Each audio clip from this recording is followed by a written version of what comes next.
I had to learn a lot of these things that were way out of my comfort zone. And I found that I had to grow, and there was a growth pattern that every 3 weeks to 6 weeks, I had to change. I had to take what was invisible and make it visible. Hi, I'm Tom Mitt with the Stories Project. We're here today with my good friend Scott Buckley. H. Scott. A. Scott. H. Scott Buckley. You know, I was born a long time ago. We're at 63 and a half. And I was born in south side of Chicago in Michael Reese Hospital. Dr. Bucksbaum was my doctor. I got recently, probably about 3 years ago, reminded of that. My brother Glenn has the memory of the whole family. He memorizes everything. I was going to ask you, how come you know the doctor's name? It's not my memory, I can tell you that. That was gone a long time ago. But I was born out there, and we were raised in Glencoe, Illinois, and in a wonderful, wonderful house.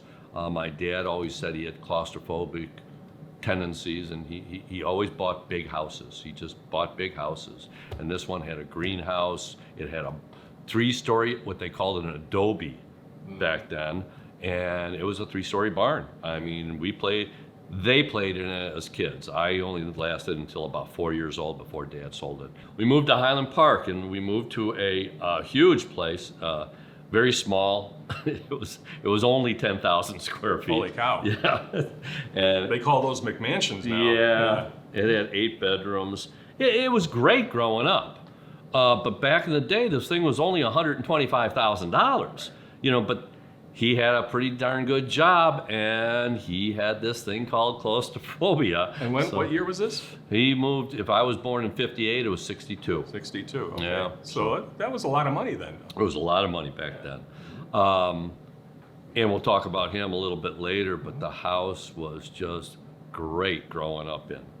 It had a soda fountain that actually had CO2 cartridges, like tanks this big, and we'd make 2 cents plain, so it was charged water. So we made our own seltzer water. Wow. You know, if we would have known, we could have bottled it and made a fortune, right? Right.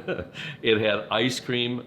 We got 5-gallon drums, like 4 of them, strawberry, vanilla, chocolate, and we had the scoops, and we had the water, and we had the chocolate sauce and the caramel. I'm telling you, it was great. Wow. The house was just magnificent. We had 3 fireplaces in the place, if my memory is right. One in Mom and Dad's room, but the other 2 were so big I could walk through them at 4 or 5 years old, 5, 6 years old, 7 years old.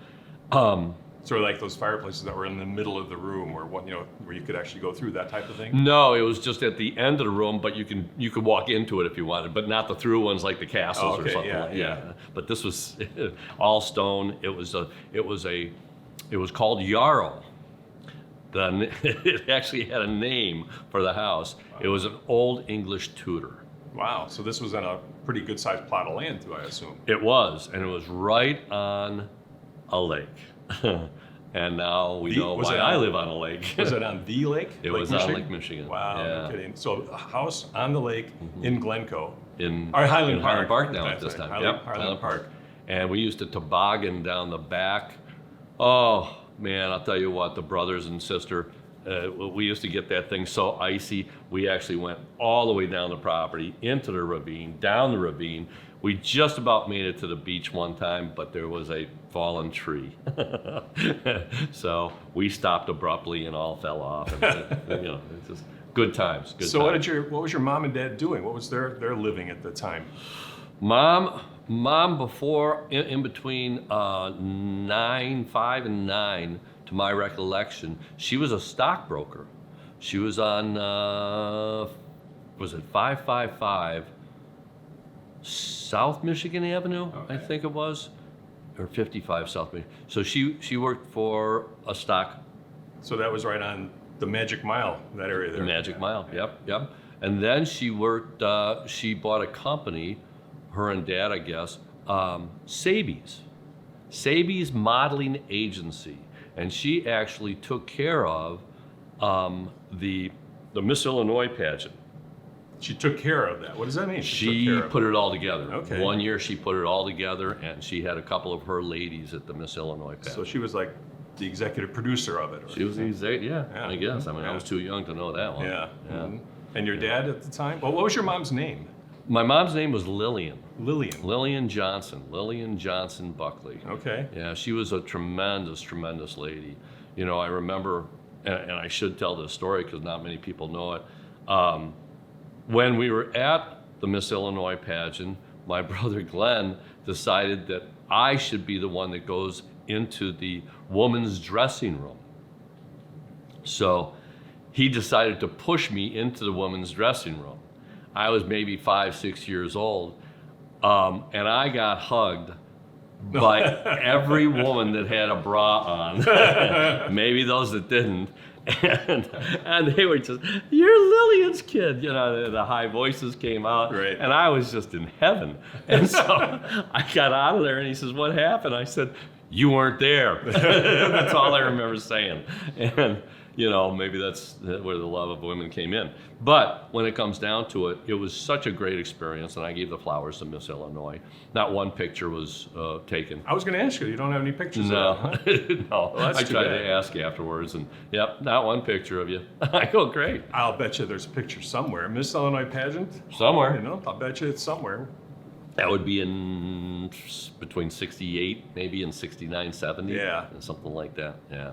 Yeah. So, yeah, so she was quite a woman. Right. She made us during the snowstorm of 67. She made us take and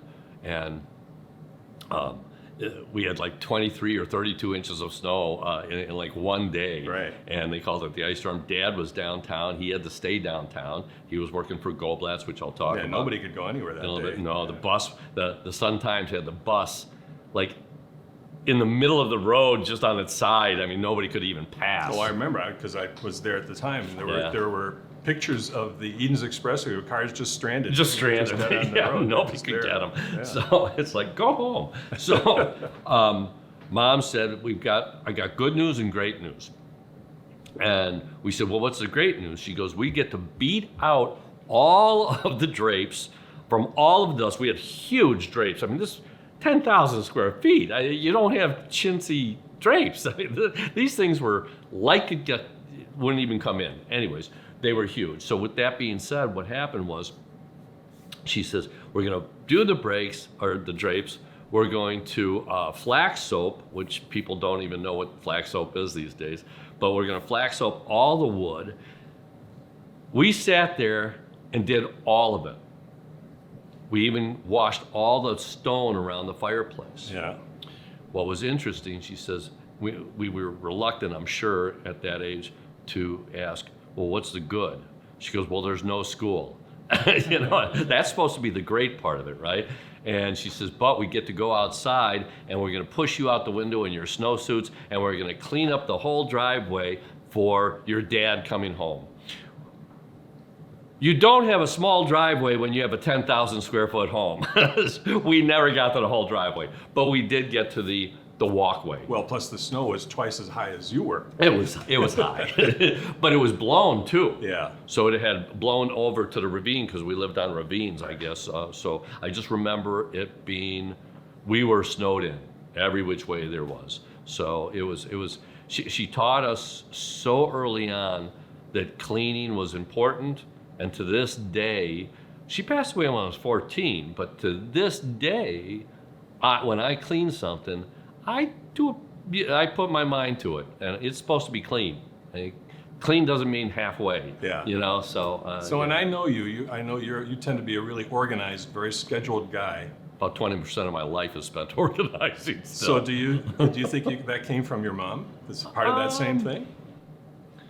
I think it came from a couple areas. Yeah. Yeah, I don't know if organizing came from Mom.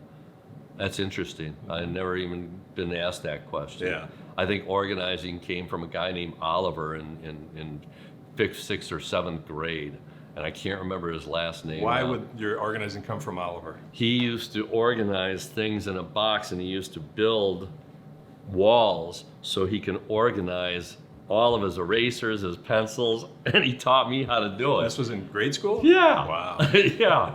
I can't believe I've talked about Oliver for the first time probably since. How about that, huh? Yeah, nobody's asked me that. So, you know, Mom was just great. She was gorgeous. She had a personality that was just outrageous. Yeah. She used to put on Republican and Democrat parties. Republicans are one side was in the living room, and the living room was 1,400 square feet. I mean, stupid. That's how big my house is. And then the Democrats were in the den, okay, which was probably 1,400 square feet. I don't know if I've ever even remembered. And my brother Michael came up and he asked this really posh lady. He goes, "Hey, you want some candy?" She says, "Sure, little guy. What's your name?" And he says, "My name's Mike Buckley." "Oh, yeah, okay, let me take one." So she took a red one, and it's a little square, and she opened it up. She popped it in her mouth. She goes, "Oh, that was good. Can I have one more?" Because it was so small. She takes a silver one, bites it in half. She goes, "What is that?" He says, "Chocolate-covered baby bees." She puked right on the spot. And, you know, as the story goes, never heard of again. But I do remember that. So recently, one of my nieces got married out in California, and I brought some grasshoppers to him and chocolate-covered stuff. So it was, you know, we always like to tease each Well, other. I remember in the 60s there was a whole trend for a while of eating chocolate-covered insects. That's right. My brotber got into that. Did he? So I remember that. Yeah. What was your dad's business then? My dad's business, well, as I always say, I got to go backwards to go forwards here. My dad came from Brush, Colorado. Can I go that far back? Please. Okay. Wherever you want. He came from Brush, Colorado. I think the population, like I said, was 5. You know, him, his mom, dad, and maybe his sister and brother. Now, you told me before we started this that he came from Russia. Yep, his So there. family came from His Russia. family came from so Russia. he was a Russian Jew. Right. And Mom was a 100% Swedish Lutheran. Okay. Okay, so with that being said, Dad, they had a cattle ranch. I mean, that's what they had. They used to go to school. They used to put the sister, Esther, on the horse, and they used to walk in all kinds of weather. And it was like 5 miles. Yeah. So that's 5 miles there, 5 miles back. You know, we think we have it rough today. We don't. We have it incredibly good. Oh yeah, we have no clue, do we? We have not a clue. You know, if you want to know, we've got to teach our children to look in the past, and we don't. We just don't. Isn't that why we're doing this? This is exactly why we're doing this, Yeah. in fact. But they walked it 5 miles a day, and he finally hooked a cattle car when he was in his early 20s, and he came up here and he went up to a soda fountain, as the story goes, walked in, and I've got a picture of him with a chalkboard in back of him behind the counter of the soda fountain, and it says sardine sandwiches, 15 cents. I mean, come on. You can't even get a sardine sandwich today. So Well, that was in the 1910s. he was born in 1902. Yeah. So you're talking 22. You know, Okay, so yeah, so it was in the 20s. 1722. Yeah. Yeah. So it was in the 20s, and he that's where he met Nathan Goldblatt. And Nathan Goldblatt went from a soda fountain to a retail store, and Dad just went right up with him, got real close to Lou and Joel Goldblatt, and they went to the Army together. And Lou and Joel Goldblatt were very rich by that time. This is jumping way ahead. And they had a 75, I think it was 75, my brother Glenn would know better, 75-foot yacht called the Carolita. And they decided that they didn't need the tax dollars anymore and the tax write-offs, so they put it in my father's name. And they had a crew of a chef, a captain, and I think, I mean, he grew up very, very nicely. Wow. Yeah, it was a great time. Did you get to spend time on that? I wasn't even born. I Yeah, wasn't even I mean, thought not about later. It was gone by the time No, you it came was around. way gone. He sold it because they went to the war. Yeah. And I have stories about him being in North Africa and him being able to walk on you had to get a permit to walk on the sidewalks. You could not walk on a sidewalk if you were in the Army. You had to stay to the streets. So he had a special permit to walk on the sidewalks. They did go through a bombing. It was him and Joel, and they were with some dates, and they went to go to sleep in a blown, like a house that had blown up. So they figured, okay, our chances of getting blown up again are pretty rare, Right. I guess. And they woke up in the morning in sulka pajamas. I don't know if the two women were there. I never heard the end of that one. I guess I was too young to hear that story or that part of the story. But they woke up, they looked at each other, and they said, wow, we made it. But he then grew up to be vice president, grew up to be vice president and general manager of the whole entire 58 stores of Goldblatt's department store. yeah. Okay. I'm going to go off on a tangent. My name was Buck. I got that nickname in high school way back when because my dad was Buck. His name was Buck Buckley. It was Herman G. Buckley. His name actually was Goldstein. I was going to ask that question. Yeah. Buckley is not very Russian. It's not very Russian and it's not very No. Jewish. Yeah. So he said, when he started coming up in the company, he went up to Nathan Goldblatt and he goes in and he says, hey, I hear you're looking for a man to come up in the company. Goldblatt goes, yeah, I am. He says, I happen to know the guy. He says, really? He says, yep. He knows retail. He's got charisma. He says, he's got a personality. He knows how to get down to business, and he knows figures. He says, well, when can I meet him? It was everything that Nathan wanted, right? He says, how about next Thursday? He says, okay. Over the weekend, he arranged it. He got his name changed from Goldstein, he always says, to Ross, to Buckley. Herman G. Goldstein Buckley. Oh. It was Jews weren't looked upon back in those days, as very, they just weren't looked upon nicely. So he had to have a waspy name. And even Nathan said he has to have, so it became an issue on a waspy name. So he goes. Wasn't Nathan also Jewish? He was. Yeah. Yeah. Okay. But, yeah. Yeah, Goldblatt. Right. Right. Yeah. So yeah, that's what makes it so weird. So he goes up and he comes into the office as the story goes, and he says, hi. And he had this rough voice, my dad. He goes, Herman G. Buckley's the name. I'm the man for you. So it was, you could just see the charisma of this man, and that's what he taught me, to be bold. And here's a couple interesting stories that I don't think the nieces and the nephew really know about. Dad came up to Nathan Goldblatt. They had the first cafeteria with trays. Okay. Okay. And they had that red heat lamp where the guy was behind there cutting the prime rib. Right. Okay.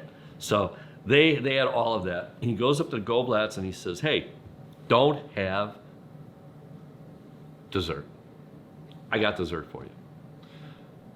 Ivory tower. Remember, the ivory tower doesn't always know what's going on below, right? So he comes back up and he goes, has two guys clear off their table. Okay. Now you got Joel there, you got Lou there, and you got, I think it was Shelly,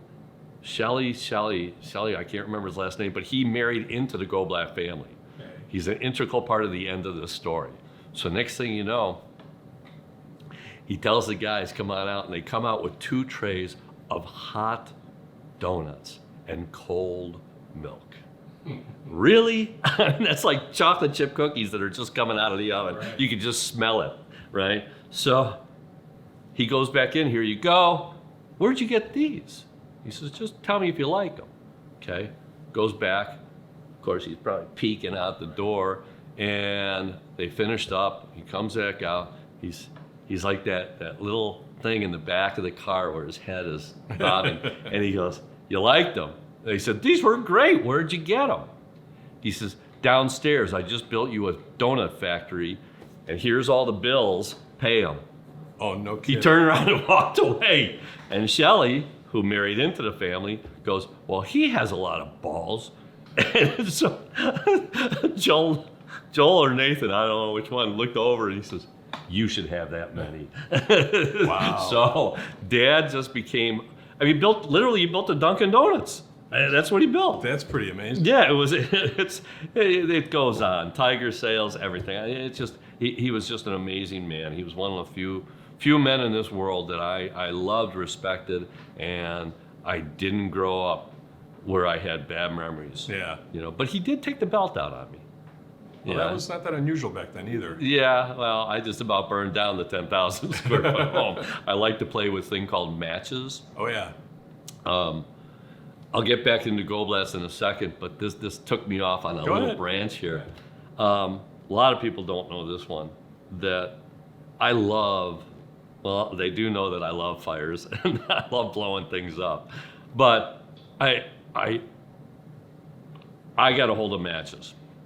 I must have been 7, maybe 8 years old, and I started her cosmetic table, which had drapes on it back then. She had her own cosmetic table Right. with the mirrors and all the cosmetics. I started it on fire. We had a maid back then. She came up, she got the cup of water and drenched it. I was in my bedroom that night. I heard every footstep coming up those stairs. Uh-oh. And I heard the belt come out, and Dad took it. So Mom decided that weekend that I'm going to teach my son, which is, by the way, cruelty to children today. And she sat me down with a box of matches in front of the fireplace that we cleaned and flag soaped. And she goes, you like lighting matches? Go ahead. I said, well, not that much. I said, no, go ahead. I sat there lighting matches into the fireplace. Yeah. I had sulfur burns. That's where the abuse comes in today. But guess what? Didn't light another match. Took care of it, didn't it? Yeah. So to this day, I love fires. I love big fires, but I have respect for it. Yeah. So she was quite a lady. What would you say is you really learned from your dad? Ethics. Ethics. Tell me more. Being honest. Okay. I was in Goldblatt's and I stole a ball of rubber bands because I wanted them, and my dad was big man. I didn't know what the heck a vice president was back then, but he was a big shot. Right. So I took him and put him in my pocket. And I Did you guess, put it in your pocket because you thought, he's This my is mine. dad, who cares? this is mine. Yeah. Yeah, this is my dad's store. I can do it. You can do what you want. Yeah, I didn't even understand what paying for something meant. So I you're was that kind of young. being a little spoiled brat. Well, yeah. Kid of the hot shot. Yeah, it's not what I would say, but sure. I don't think I became a spoiled brat later on in life, but back then, I think I took it for granted. So Yeah. I took it and I got caught. And he took me over to the counter. He says, do you have any money? I said, no. That was when he taught me what money was, I guess. And he says, well, you got to pay for this. I don't have any money. Well, then you got to return it and you got to say, I'm sorry, because you took it. You stole it, and that's not right. Since then, I could say, honestly, I've only stolen twice after that. But definitely not matches and definitely not rubber bands. Not rubber bands, I can guarantee that Yeah. one. No, and the 2 times I did, I guess it was just being a teenager pranks. Yeah. And we didn't hurt anybody, but I know it wasn't right. But Dad taught us right and wrong. He taught me right and wrong. Right. So Dad was a huge influence also in my business because he was up at 5 o'clock every morning, in the car after breakfast, 7 o'clock out the door. Home, 7 o'clock, we had dinner 7:15. And you And had we a always had family dinner and family. Yeah. Yep. Did your dad ever bring business home? Or Never. was he was home, he was dad? He was Dad, though, on Sundays. Yeah. He would go into his office, and he had a desk that was a old piano turned into a desk. Really? This guy, but where did he get it from? He got it from Mom. Mom was majorly into antiques. Oh. And she had to go and put, I guess you call them in the Jewish religion, tchotchkes and or furniture in 10,000 square feet. So to this day, I have 2 of the Windsor chairs, the original Windsor chairs that she had, and I've got 8 of the old chairs that were the dining room chairs that are still pegged. Oh, yeah. And I just found a guy. He took these, and they were wiggly, and he just put them all together. So, you know, did it cost money? Yeah, absolutely, it costs money to do it, but it's worth it because these are the chairs that I will pass on to all the nieces and nephews. But Mom was into the antiques, and she got this desk for Dad. Yeah. And so now this was a grand piano. It had to have been. It could have been an upright. It was a baby. I think it was. It could have been an organ too, because it was kind of squared off. Okay. We had a baby grand in the house. Yeah. I mean, it's stupid. Of course you did. Yeah, of course we did. Black. And we have a picture of Mom with a beautiful leopard collared black dress. Yeah. And this thing just stood out. And she's standing, posing. She was gorgeous. She was standing next to it and had her hand right on it. It was yeah. I didn't have a bad childhood. Even with the belt, okay, even with the belt, we had it pretty darn good. Yeah. Yeah. They gave us the foundation. They didn't order the shingles. Tell me about your mom. Tell me about her a little bit. Oh, Mom. I mean, you already talked about it. She was organizer, producer of the Miss Illinois pageant. You know, she did that. You know, she. What did she teach you? What did she teach me? Yeah. How to have a heart. Yeah. How to care. Never to play with matches. I mean, I think the biggest thing was her teaching us that when work was to do work, you worked, and then you played. Yeah. You know, you work, and when you do work, you make sure you get every corner. Okay. So, I mean, to this day, I still take a toothbrush. She taught us how to clean. I mean, that's what it was. Didn't teach us how to cook. Somebody else taught us that. Dad. Who taught you that? Dad was probably the barbecuer when he'd put. You remember the 5-pound? I mean, the big bologna. I mean, they come in big, and they'd slice it for you. He got thick slices, and he put them on the barbecue where and then they'd ball it. Okay. They would. Yeah. We would do barbecue bologna, and then put barbecue sauce on it. Right. He taught us how. You know, here's what you do. Here's how you barbecue. And he went down to the beef stockyards in Chicago, the Chicago stockyards, and he used to get boxes of meat. We went out fishing one time, and he goes to a butcher. We love to fish up in Wisconsin. Yeah. Okay, and Dad was just wonderful. And he goes to the butcher, and the butcher says, I want 1.25 steaks. He goes, well, I've got some right here. He says, no. I want to see you cut them. Yeah. So the guy brings out a big thing. He says, about right here? He says, yeah. He cuts it. He says, how many do you want? He says, the whole thing. All of them. I mean, it was his dad. Yeah. You remember, and his favorite lines were "Tis minute for you spot." No, that was Mom's. "Tis minute for you spot it." These are things people don't know. "Tis minute for you spot it."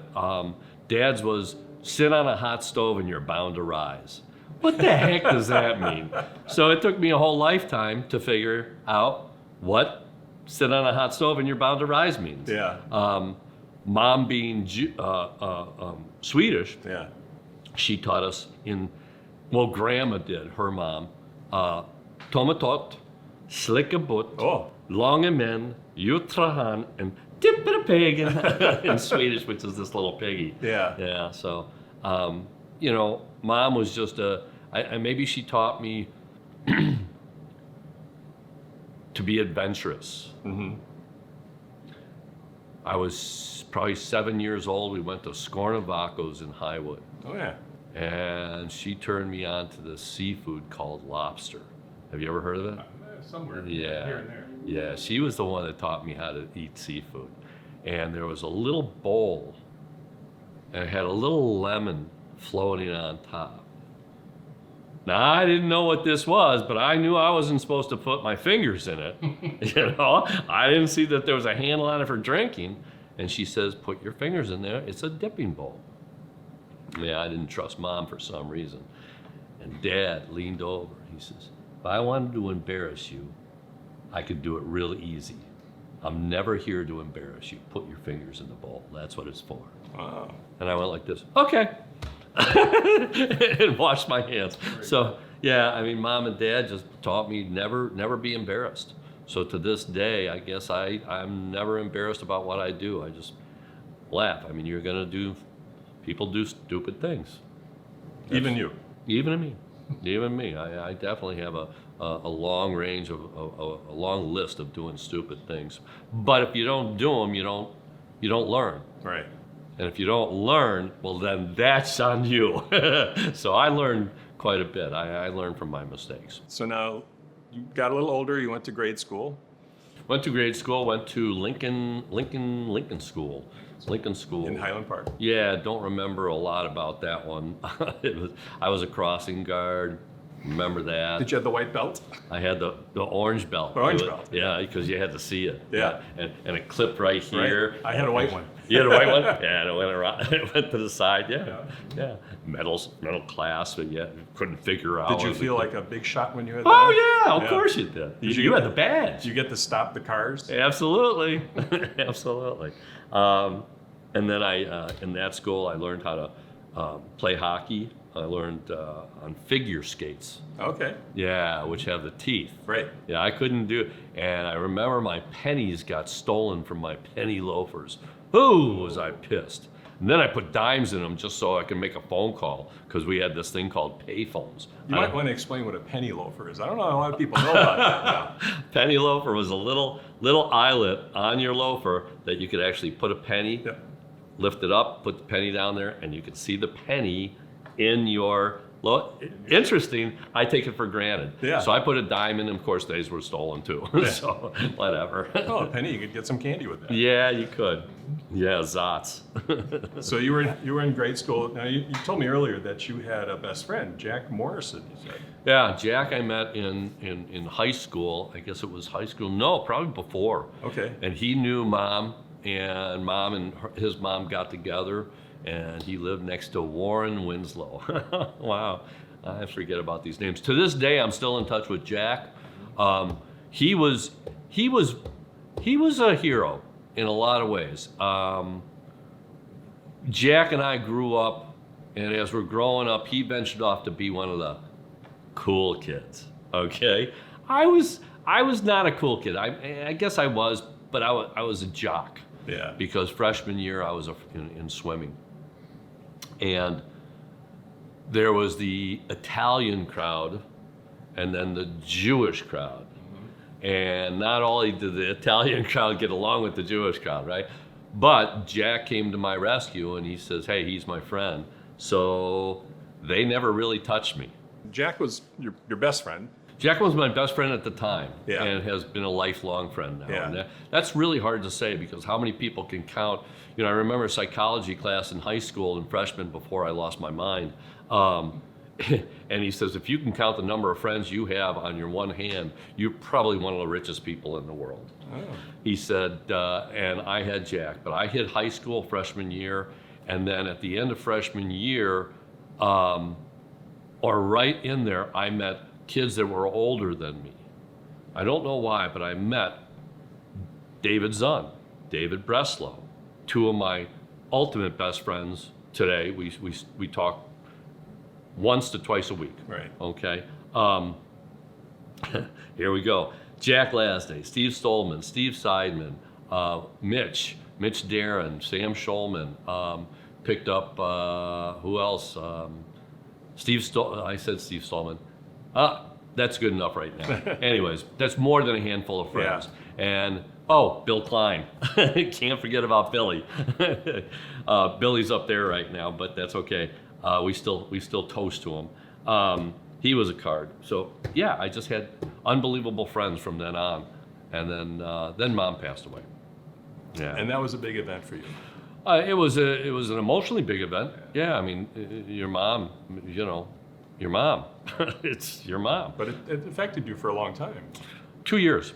Yeah, I don't remember a teacher that I had And it did affect me. I don't remember a teacher that I had. I don't remember a friend that I had. I don't remember a class that I took. I don't remember going to high school. I don't remember anything. Yeah. It affected me that bad. And as I say, 2 years later, I came out of the closet, a whole different meeting than today. And that's when my friend Steve Seidman, he can't be busted today, so I'm cool in saying his name, turned me onto this thing called pot. Mary Jane. Yeah. Okay. I've heard of it. Yeah. We had Israeli blue. Ooh. You know, we had all kinds of names for this stuff. And I think we bought it for a lid for $10. Yeah. Oh, when we spent 25, it was like, holy cow. You know, today it's like 250. Yeah. And I don't even know how much you How, get. how do you know that today? Yeah, I don't actually. I don't smoke. I can't even smoke today. Yeah. I'll get into that later. But I smoked with her 65 green Mustang in front of the house, parked with a gray or a white clay pipe that got hotter than hell. And we had the windows rolled up. And that whole car was just like smoke. Rolled them down. And the second time we smoked, we rolled down the windows and the smoke barreled out while we were going home and being pulled over by Officer Minorini. And all he did was say, guys, are you close to home? Yes.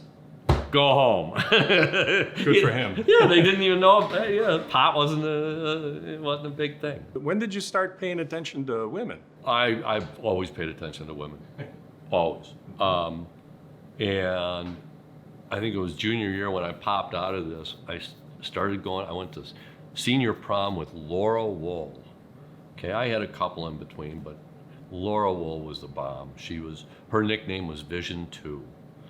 I have an ego about very few things in this world, but women was one of them. And she 10 years ago, I called her up and she goes, why did we break up? I was in love with you.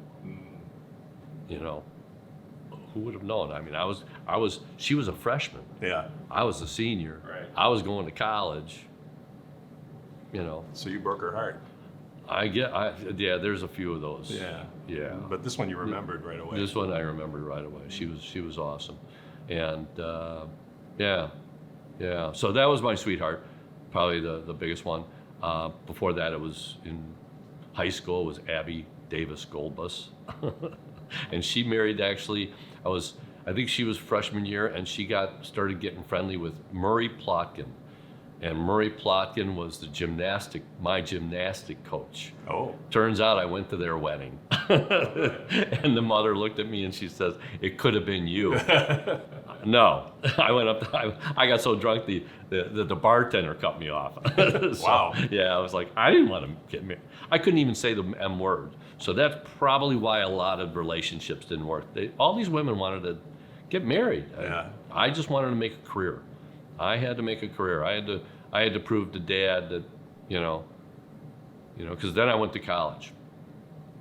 Was Dad still around? Dad was around. Yep. Dad was a crucial part. We used to take trips to Arizona. We took trips to Canada in a biplane and fished and golfed over in Arizona. So Dad was with me. Dad was with me. Yeah. When did Dad finally pass? Dad passed when I was 28. He was 78 or 87. Okay. I'm dyslexic. So, yeah, and that was hard. Was it? Oh yeah. You lose a parent, that's hard. I mean, no matter what. Even at 14. Yeah. You know, but it doesn't matter when. It doesn't matter when. No, you're No. right. But they always say that after the passing, somebody will visit you. That person will visit you within the year. Okay. Okay. And about 8 months later, I'm in Wrigleyville at my apartment, and a knock comes to the door.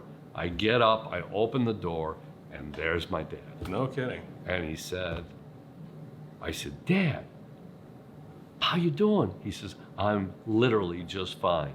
He says, I'll always be here for you. Wow. And then I woke up. Wow, it was so powerful. So, Do you still have conversations with him? I talk to him all the time. Yeah. Oh, shit, Dad. I understand You know, that. hey, Dad. Look what I just did. Yeah. I just bought a building. It's really big. It is. I've seen it. Yeah, we'll get into that. So, yeah, dad and mom, you lose them, but they have it. They make you. They make you who you are. Yeah. And not everybody had great relationships with their mom and dad. Maybe I just have pushed out the bad thoughts and only have the good thoughts. But guess what? There weren't a lot of bad thoughts Yeah. in my brothers and sisters who I talk to every Sunday now. We all had pretty much the same great memories. The only memory that was hard was mom got cancer. And she got cancer, and that's what she died of, lung cancer. She went through, from the time I was 9 to 14, the cancer, the alcoholism, the not coming down to dinner, the sleeping, the whole 9 yards, the chemo, So, yeah. But when she passed away, I remember Jamie Eisenberg was there. He's another friend. He was the 7th. Jamie, I got the 8th or the 7th, one of the two. And out of all people, I forgot. Yeah, it was good. To this day, I still talk to mom. I still talk to dad. I still talk to grandma. The big job after I left Nordstrom's was I went with Weber Grill. I've always been a salesman. I mean, I went through the sales after college of selling insurance, selling this, selling that. I've always been. I realized Dad was right. The personality, that's all people need to really sell them. And if you try to sell them, they're not going to buy. But if you just talk with them and talk instead of talking at them, which a lot of people do in this world, you find out that you get farther. So I finally went to work years later with Weber Grill. Do not remember the year. I'm just not that good in life. And I became a manager, and I managed their Lombard store, the Weber Grill restaurant. Yeah. And I ran, out of 5 of the areas, I ran 3.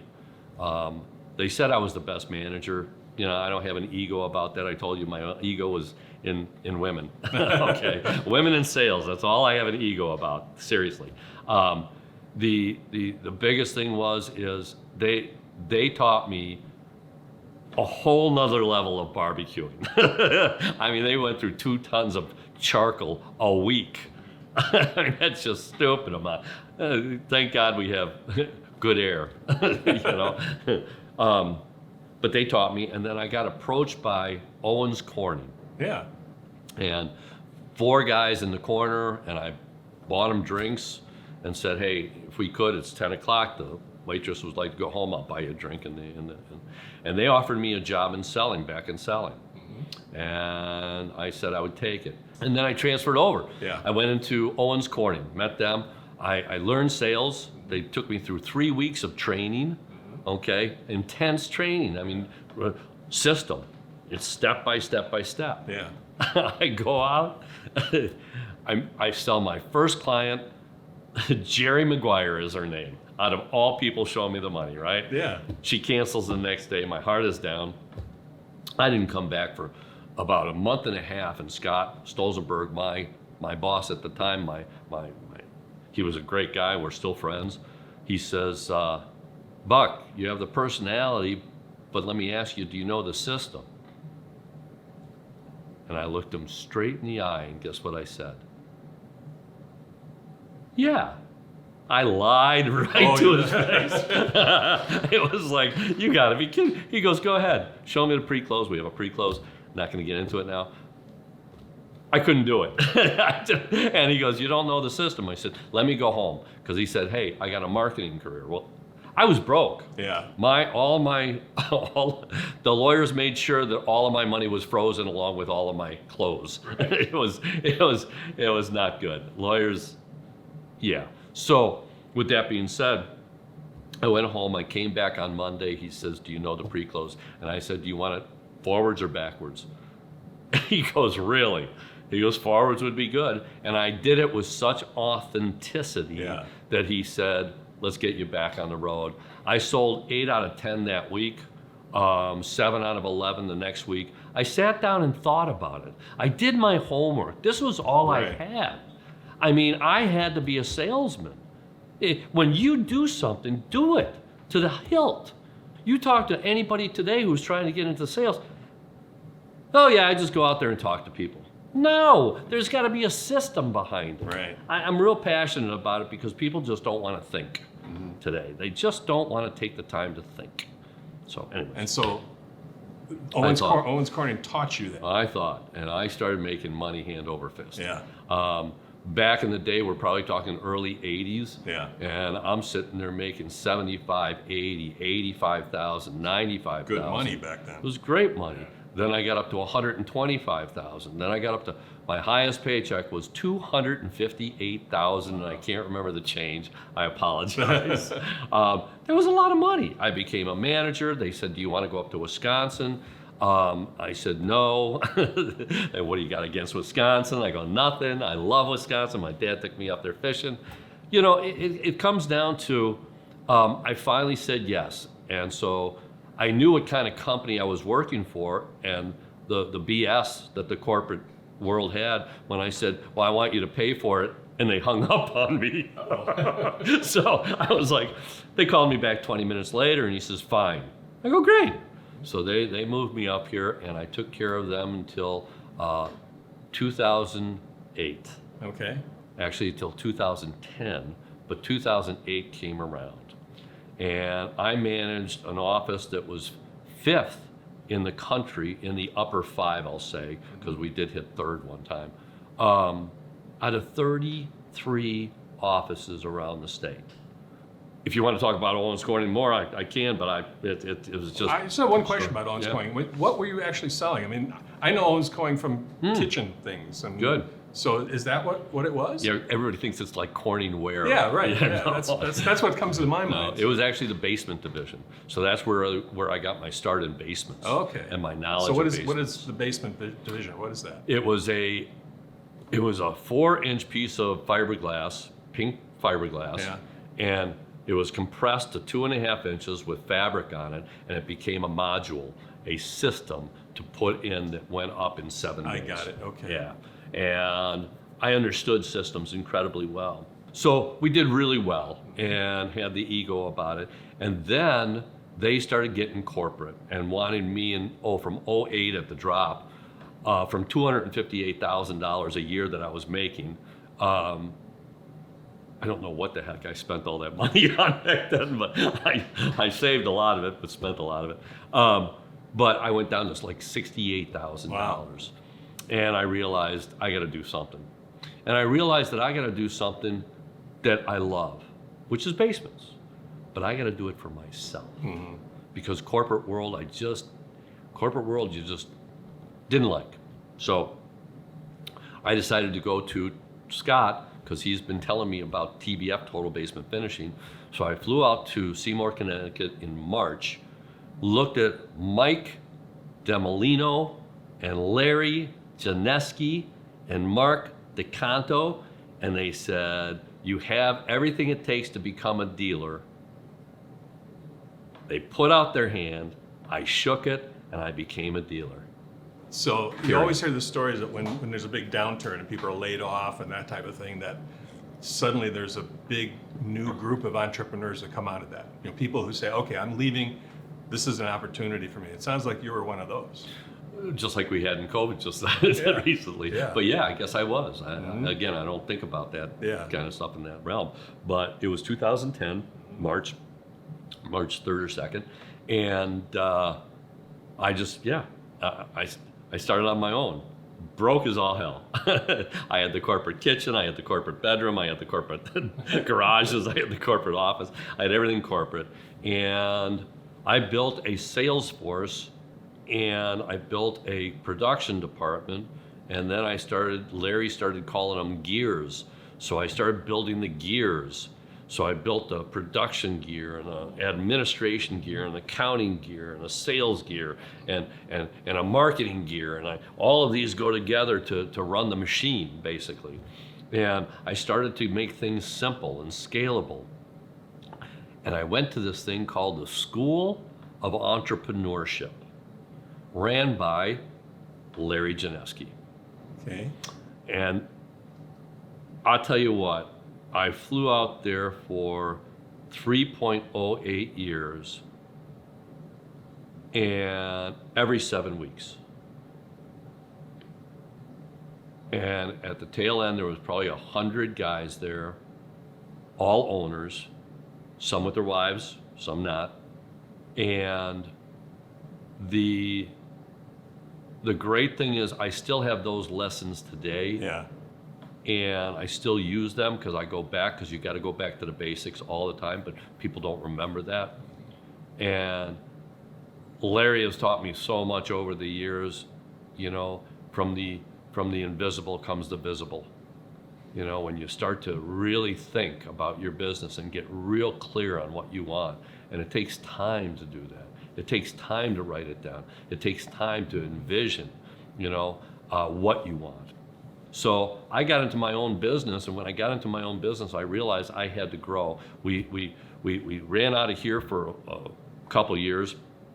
It was tough starting out. I had my, you know, people problems. People are tough. Human beings are great. Mm-hmm. Human beings know how to talk with you, not at you. Yeah. And yeah, it's just, people are tough. Well, let me stop you for a second, because you said you're talking about the business.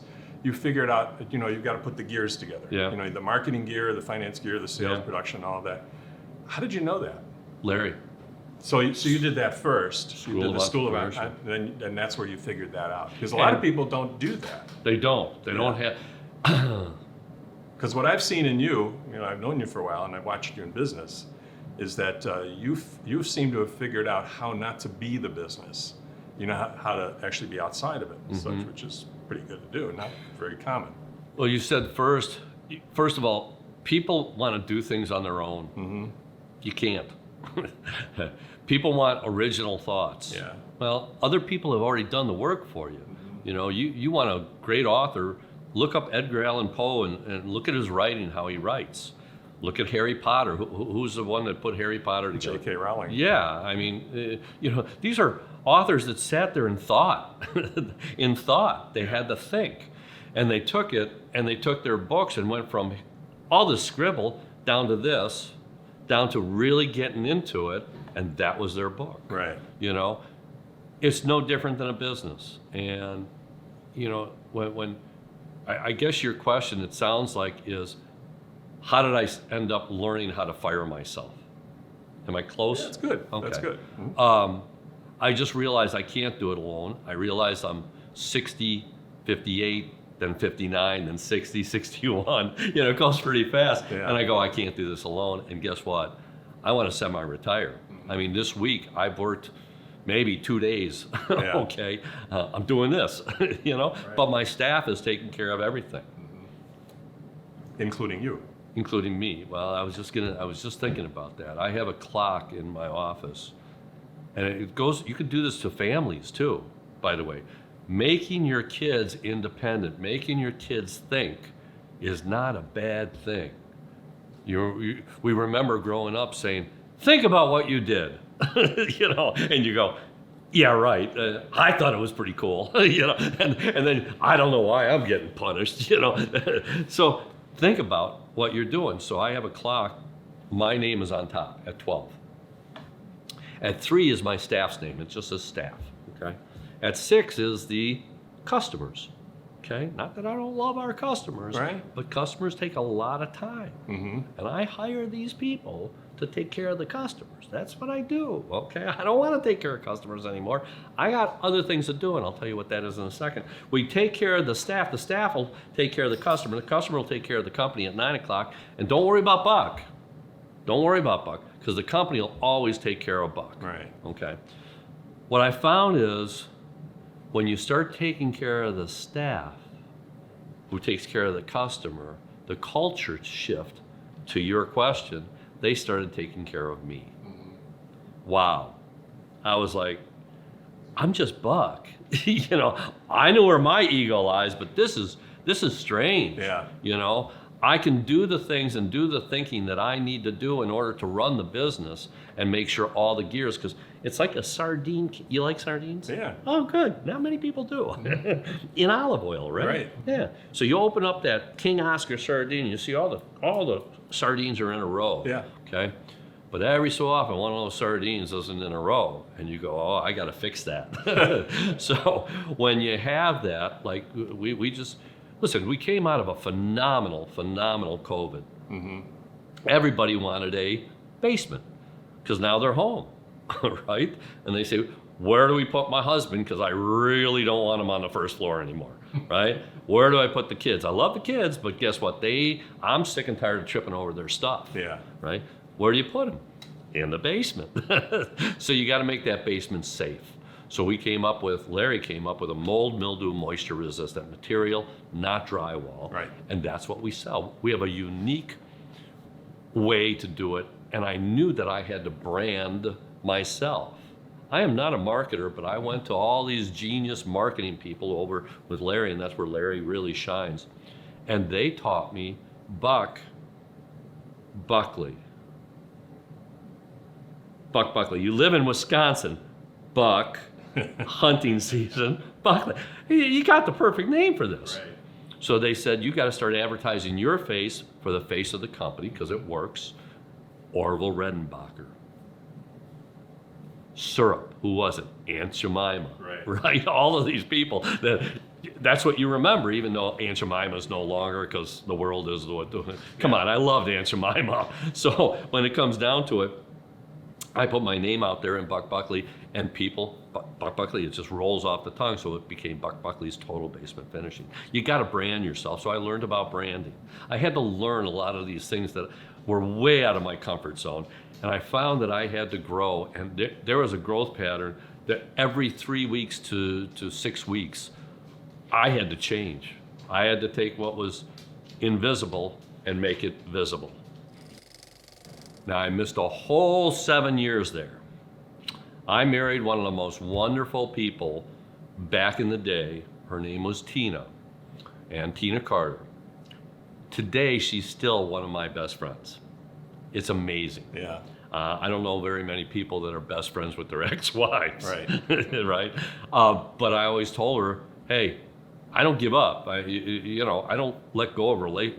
Once you're my friend, that's it. You're my friend. Yeah. The rest is up to you. If you don't want to be my friend, I'm just being me. Okay. So yeah, there was a time we didn't talk. I guarantee it. Lawyers made sure of that one. So I had 7 years, and I think the destruction of that marriage was she was a million miler. So she was on an airplane a lot. And that separation, we just couldn't get it back. Yeah. And what did she do? She was in IT. She was just smart, beautiful, taller than I was. I said, "Is that a problem for you?" She goes, "No." I go, "Okay, it's not a problem for me." How long were you guys together? We were married 7 years. 7 years. 7 Any children? years. No children. Okay. She had endometriosis, Oh, so okay. she couldn't. So, yeah. But she was great, and we talk every Monday. Yeah. Without fail. I call her up, and we just talk. So, of the two big ego things, what's going on the women's side of your life right now? I have a lady that I remember 40 years ago when she was 20 years old and I was 22. Yeah. We went out and we fell in love, and here it comes back to you. I couldn't say the M word. So we fell in love. We went out, and about 9, maybe 10 years ago, I called her up, and all I had to do was say, hi. With my deep voice, which I do have, Yeah. she goes, I just about gave up on you. I go, wow. Now, we have been in touch throughout the years, there's no doubt about it. But we fell in love all again. She's the love of my life. She has her own business. She lives down in Illinois. She was born up here. And we eventually will be together. But right now we're incredibly happy. And I can tell you, I'm happy not finding hair in my sink every morning. But she is the love of my life. There's nothing I wouldn't do. I cook for her all the time. Yeah. You know, she's the one that came up with some of the ideas for this house. She's an incredible woman in my world. The hobbies that I love is I love building models. Okay, and my brother Michael, when he was young, built a hot rod. It was so nice. It with the glue, you know, Yeah. the clear. Oh man, and it had workable little lights that worked off of a battery. Mm-hmm. He went down because we lived on Lake Michigan. He went down to the beach. It could roll on its own. Yeah. Right. It had an engine, and you could see it like a hot rod. You know, Right. bigger wheels in the back. He went down to the beach, took some M80s, put them in there, lit them, blew this thing up. So I have models in my office, and I'm building my third one.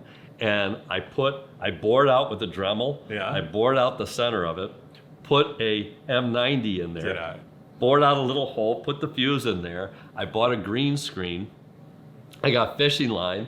And I'm gonna blow these things up, and I just think, and I'm gonna show them, I'm gonna film them in slow motion. Right. So yeah, maybe I do need a video camera now I think about it. So I think this is gonna be great. That's what I do for hobbies, and Hunt, fish, any of that? I fish. I go up every year to up in northern Wisconsin and doing more of it. Yeah.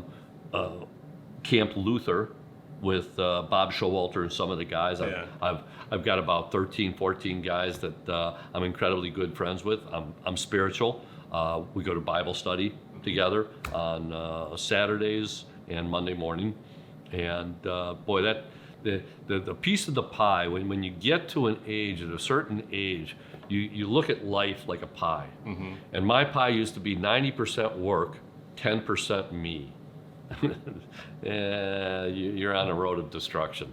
So, you know, depending on your age, that's good, okay? But after a while, you got to have, you know, it'll go down to 60% work and 20% social. You got to get the social in there. And I realized you have to have a piece of the pie. It has to be your personal life, okay? Relationship, girlfriend, whatever it is. You have to have your business, another quarter of the pie. You have to have social, okay? And I believe strongly that last piece is spiritual. Okay. And in order to be well-rounded where you can talk with people, that's what it is. I know that I want to go to Wyoming, and I want to do at least once a year. In fact, I have a list. It's the wish list, and I want to go fly fishing. I want to do at least once a year, go fly fishing. I want to take more trips with my girl. There's no doubt about it, because we travel incredibly well together. But I go on so many trips a year. She goes on, because we're set in what our lives are. You know, not everybody understands that, but I'm fine with it because it's my life. It's her life. But I want to do that. I want to get into another race car and race. I like speed. I've gone into open wheel. I've gone into drag racing. Wait, I got to stop you. You said another race car. Uh-huh. We didn't talk about any race cars. No. Now you got to fill that blank in now for me. With my buddy David Zahn. Yeah. And once with Sam and Brez. I think Brez went with us. Yeah, he did. We went down to Indianapolis and took the Mario Andretti Racing School. And it was the open wheel, and I went 158 miles, 0.23 around the track, and the smile still doesn't come off my face when I talk about it. So then prior to that, we went to the Frank Hawley in Indy drag racing. It was a 750 horsepower engine on a 1,400 pound chassis. So that's a 2-to-1. And I went again 62 miles an hour in 8.1 seconds. In a quarter mile. Yeah, in a quarter mile. It's just stupid. But the smile, you can't help it. Keep doing stuff that makes me smile. So my last question for you here is, there are going to be people who see this interview well into the future, who have never met you, who've never known you, any of that, right? Yeah. That's why I'm doing this. What do you want to tell them? What would you like to tell them? I'd like to tell them that I am proud of all of my nieces and my nephew. Starting from the oldest, which is Brittany. You know, we went to that Oz Fest, and she'll have kids. I'm hoping you'll have kids. You just got married. And, you know, her kids, I want them to know that she went to Ozfest with me because I said I want to go with my niece. You know, I don't want to go with you, Glenn. I don't want to go with you. No, I want to go I want something to do with just my niece. We went to Ozfest. She was 14 years old, and we met a band called Slipknot. And she says I introduced them to her. I believe she says that, and I don't remember it that well, but I took her to the state troopers tent. And she goes, "What are you doing?" And I looked at her and I said, "Do you trust your uncle?" She goes, "Yes, I do." I go, "Well, come on." So I said, "What do we have to look out for?" He goes, "Mosh pits, projectile vomiting, don't drink the water, don't eat the food here." He says, "And don't get out of here drunk because we will pick you up." I go, "Fair enough, have a nice day." We saw Ozzy, we met Slipknot as we're leaving the campground out in Illinois, or the area. She looks at me and she says, "Uncle Scott, I'm going to manage that group one day." 27 years old. Proud. She's with Corey, managing Slipknot. My other niece, I think then Tegan's there, which is from Michael's side, but I'll do Lauren right now. Lauren, I gave to her the scripts to Buffy the Vampire Slayer. I also gave her as many loud instruments as I possibly could to annoy the parents, but that's what uncles do. And she memorized all of them. She is now an actor, and God bless both of them. Yeah. She just did her first full-length movie called Blame, and I went to see it. It's oh man, my cup runneth over on both of them. And then we've got Tegan, which is Michael's, and I brought Tegan out here, flew him out here. Previously, when he was having a problem with his car, getting it up the hill, because every time he got it up the hill, he had to push the clutch in, and he was afraid to go backwards to hit the car behind him, right? So I said, "Well, you need a race course." Yeah. So I got him a racing to do this. When he's just getting his license, he said it helped him out immensely, because you know, he wasn't afraid of the car anymore. He wasn't afraid of the clutch anymore. So, and I just flew him out here, and we went shooting for the first time, and we did use some pretty powerful guns. And first time shooting, he bullseyed it, and we went with a policeman. Yeah. So we did it the right way, teaching him gun safety, the whole 9 yards. Yeah. Friend of mine. So Mabina, oh man, my heart runneth over. She's the one, I got her a long time ago, what do you call it, a 3D copy machine? A 3D printer? A 3D printer. Yeah. And she's just the imaginative one. Right. And so I'm just so proud of all of them. And what do I want to say to the ones that don't know me? Yeah. What's the message? If there is one. Be you. Grow up to understand who you are and get clarity as best you can at a young age.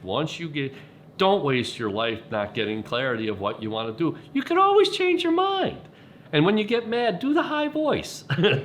Just go, "What are you talking about?" You know, don't let anybody ruin your dreams. Don't let anybody stand in your way. If you've got a dream to draw comic books, go after it, but understand if you don't do it professionally and know everything about it, then guess what? Don't do it.